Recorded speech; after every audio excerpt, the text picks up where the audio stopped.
even in the 20 years I've been coming here.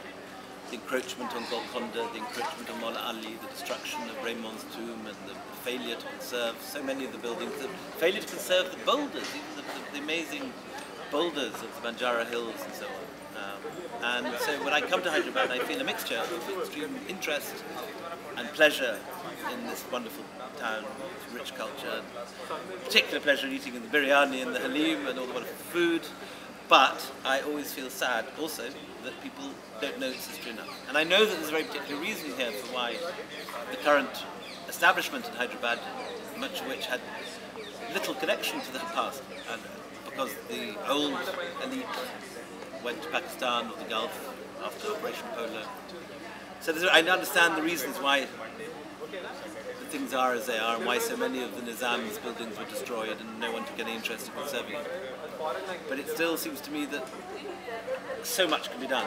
A particular passion of mine, because it's the subject of my White Moguls, is the Osmania Women's College building and just seeing that building fall apart every day, every time I visit it's in a worse state. And they're just waiting for it to fall down. And it would be so easy to conserve it. And it's the greatest East India Company colonial building in the Deccan. And no one's doing a thing to conserve it. Vasanta Shobha was here at the lecture today, who's shown how easily and how cheaply it could be conserved, but no one can be bothered. So, as a historian, I'm not only thrilled by Hyderabad, I'm saddened by it. And I hope that next time I come, there'll be more people working with people like Vasant Bawa and all the conservationists of Vasanta Shobha to try and save more of Hyderabad's remarkable and very interesting past. And about an advice to anybody who wants to learn the history, and probably one question on... I would advise anyone who wants to learn the history to buy my book.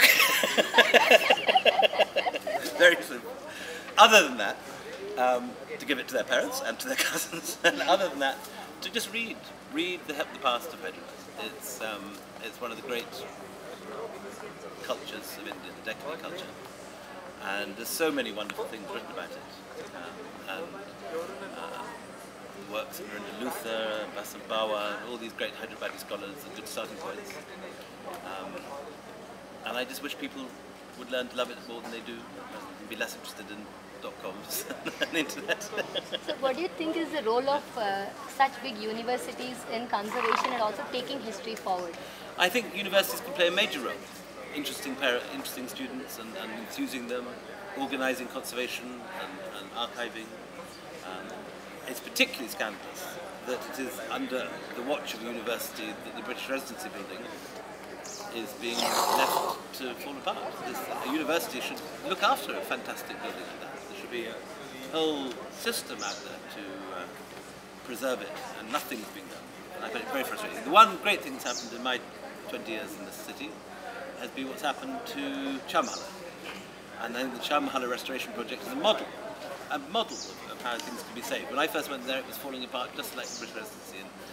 And then Vijay Shankar Das came with Princess Ezra. I was in town at the time and went with them when they were opening the gates and opening the doors, and all these cupboards full of old saris falling apart and armour that was rusting together and looted bookshelves and all that. And I saw all that, and I never would believe how well they've managed to save it. And there's glorious displays of weapons and photographs.